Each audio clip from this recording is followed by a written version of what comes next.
Aceh Explore menampilkan halaqah dari Masjid Raya Baitur Rahman Banda Aceh. Subscribe, komen, like, dan share. Wajib kita lawan, walaupun kita harus mati. Kalau mati syahid masuk surga. Nah, maka ulama-ulama kita di Jawa, di Sulawesi, di Sumatera, di Kalimantan mati-matian, bukan mati-matian, memang mati. Beribu-ribu ulama syahid ya melawan kafir harbi. Misalnya arek-arek Surabaya di Bali di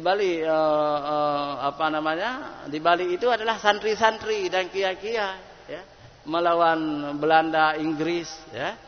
Ada yang syahid masuk surga, begitu juga perang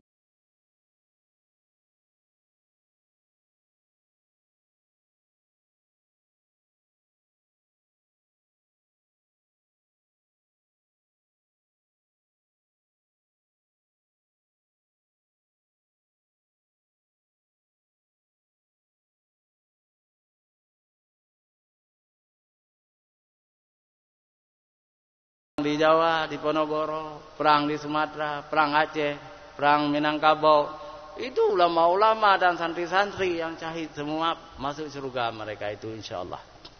Hadirin wal hadirat yang dirahmati Allah, yang sangat menarik bagaimana profil dari Abu Bakar Siddiq. Dia itu sahabat yang paling kaya. Ada 4 sahabat utama itu.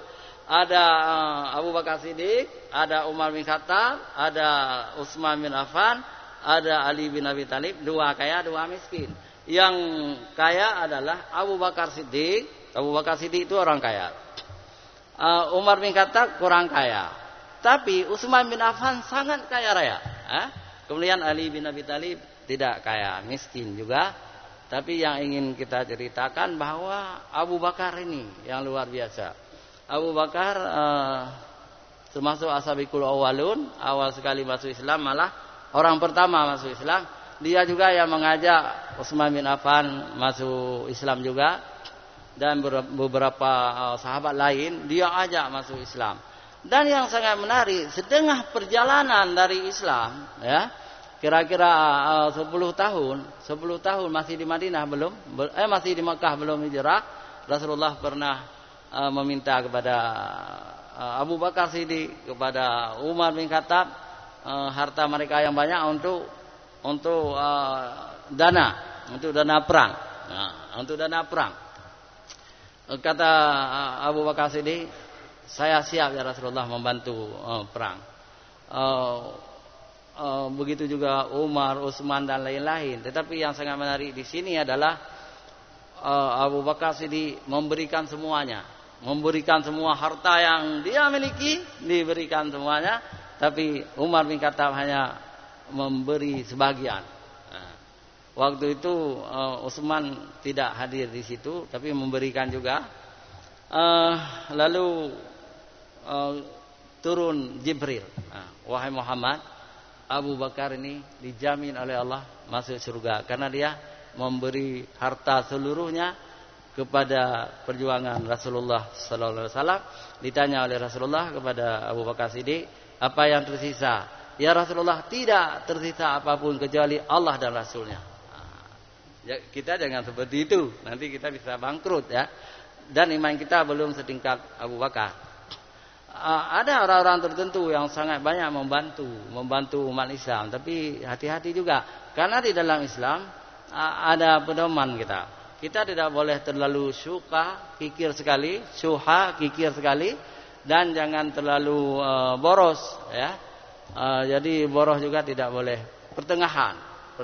Jangan menghabiskan harta akhirnya tidak tersisa untuk anak dan cucu-cucu kita. Tapi jangan terjadi juga syuha itu sangat kikir. Jadi orang sangat kikir juga dibenci oleh Islam. Jadi pertengahan. Hadirin wal hadirat yang dirahmati Allah Subhanahu wa taala, yang paling hebat lagi Abu Bakar Siddiq ini adalah dia itu teman Rasulullah ketika hijrah ke Madinah.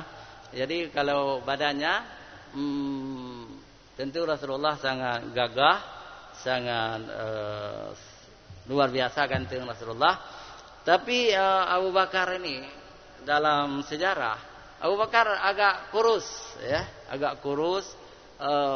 pipinya tidak berisi, ya, sangat kurus, dahinya besar.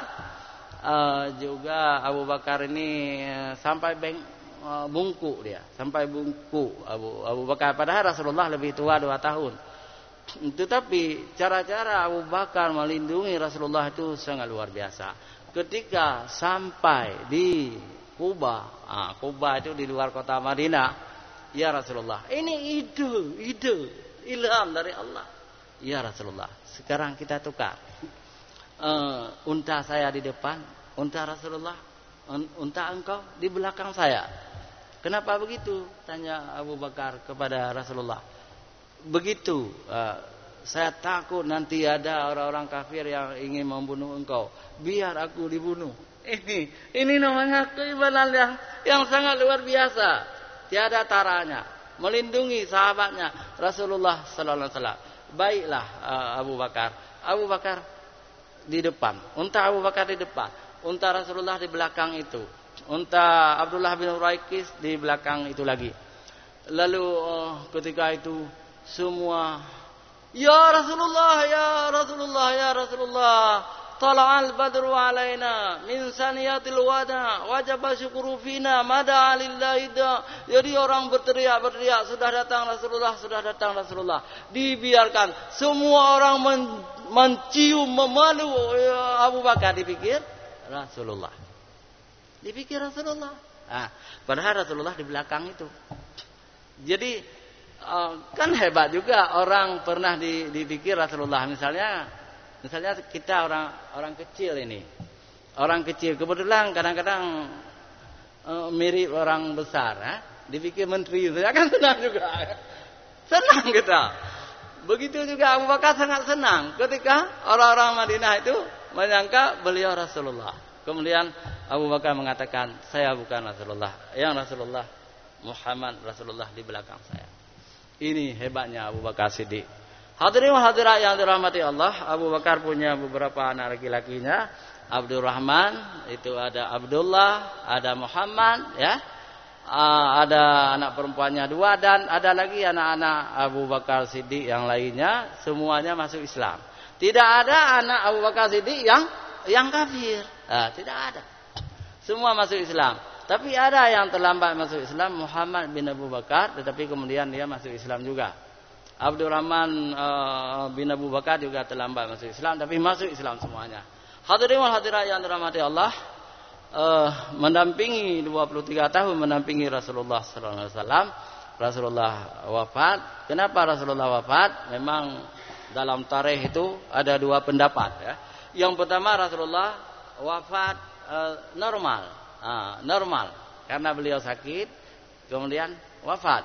Tetapi ada pendapat Syekh Sya'rawi, ya, ulama besar Mesir, mantan menteri agama Mesir, mengatakan Rasulullah itu wafat karena minum racun yang dibuat oleh seorang wanita Yahudi. Tetapi kemudian Rasulullah mencungkil racun-racun itu, Rasulullah mentah keluar, Rasulullah terlindungi, tidak meninggal dunia. Tetapi seorang staf sahabat dari Rasulullah meninggal dunia karena minum racun. Maka kemudian perempuan Yahudi itu dibunuh mati. Dibunuh mati. Abu Bakar bagaimana? Abu Bakar juga memuntahkan racun itu, memasukkan tangannya ke dalam mulutnya, kemudian muntah. Kata Rasulullah, kamu selamat dari racun itu. Rasulullah selamat, Abu Bakar selamat. Tetapi ada sedikit pendapat Syekh Ali Sya'rawi ini, mantan menteri agama Mesir, bahwa tidak semua racun itu keluar. Jadi akhirnya Abu Bakar Siddiq sakit dadanya. 2 tahun setelah wafat Rasulullah, Abu Bakar Siddiq juga wafat, dianggap karena racun itu. Hadirin wal hadirat yang dirahmati Allah Subhanahu wa taala, Abu Bakar Siddiq tapi sebelum wafat beliau itu menjadi khalifah pertama. Setelah wafat Rasulullah, Abu Bakar Siddiq lah yang menjadi khalifah. Khalifah itu, ya, kepala negara. Kalau sekarang mungkin presiden namanya, mungkin perdana menteri atau raja, ya. Jadi Abu Bakar Siddiq setelah Rasulullah menjadi khalifah. Makna khalifah dalam bahasa Arab pengganti. Pengganti artinya pengganti menjalankan undang-undang, menjalankan hukum-hukum Allah yang ditinggalkan oleh Rasulullah. Jadi khalifah bukan nabi. Bukan sudah meninggal Rasulullah masih ada Nabi Abu Bakar, itu bukan. Khalifah maknanya pengganti yang menjalankan urusan-urusan negara dan syariat Islam.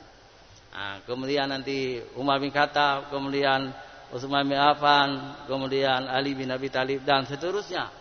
Hadirin wal hadirat yang dirahmati Allah, setelah Rasulullah wafat, gawat juga di Madinah itu. Apa gawatnya? Lahir nabi-nabi palsu. Ada Musailamah Kadzdzab, ada Ubaidillah, ada Samiyah. Nah, Samiyah itu perempuan. Samiyah ini nanti kawin juga dengan nabi palsu Musailamah Kadzdzab. Nah, gitu. Tetapi Samiyah dihukum mati, Musailamah Kadzdzab dihukum mati oleh Abu Bakar Siddiq, sedangkan Ubaidillah kembali kepada Islam. Nabi palsu kembali bertaubat, kembali kepada Islam. Hadirin wal hadirat yang dirahmati Allah Subhanahu wa taala, yang luar biasa. Tadi Abu Bakar itu kan tidak gagah, kurus ya, kurus, cekung, tidak gagah. Tetapi kekuatan imannya tidak ada bandingan, luar biasa.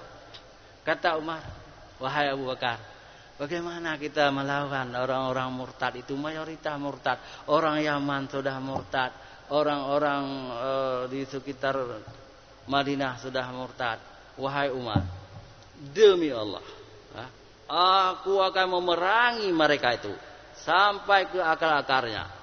Aku akan memeranginya. Dan betul dilaksanakan oleh Abu Bakar Siddiq. Dilaksanakan.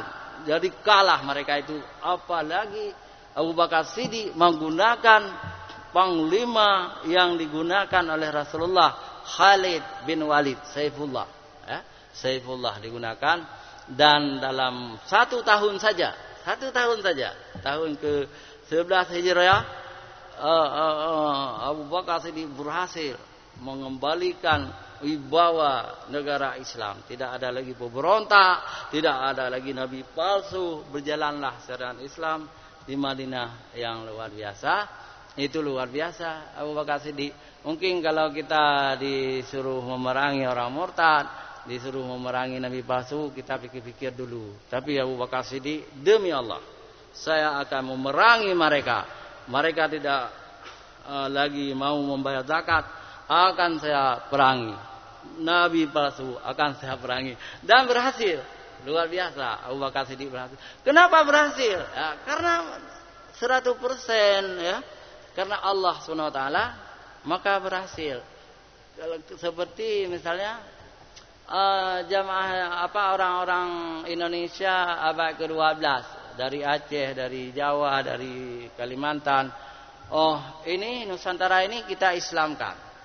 Aceh mengirim wali-walinya ke Jawa, Jawa mengirim wali-walinya ke Kalimantan, Jawa mengirim wali-walinya ke Sulawesi, Minangkabau juga begitu, dikirim wali-walinya ke Malaysia, dikirim orang-orang Malaysia mengirim wali-walinya ke Filipina, mengirim wali-walinya ke Thailand. Akhirnya Nusantara 90% Islam, ya kan? 90% Islam Nusantara ini. Tetapi ketika ada pemimpin modern, agama urusan pribadi, mau masuk Islam silakan, mau keluar Islam silakan, tidak mau beragama silakan. Satu pulau Bali yang kecil saja kita tidak mau mengislamkan. Bayangkan nenek moyang kita dulu, Sumatera itu besar, mampu diislamkan. Kalimantan itu sangat besar, Sulawesi besar, apalagi Malaysia, Semenanjung besar, semua bisa diislamkan karena Allah Subhanahu wa taala. Nah, ketika kita tidak mau berjihad, Pulau Bali saja yang kecil tidak mampu kita islamkan.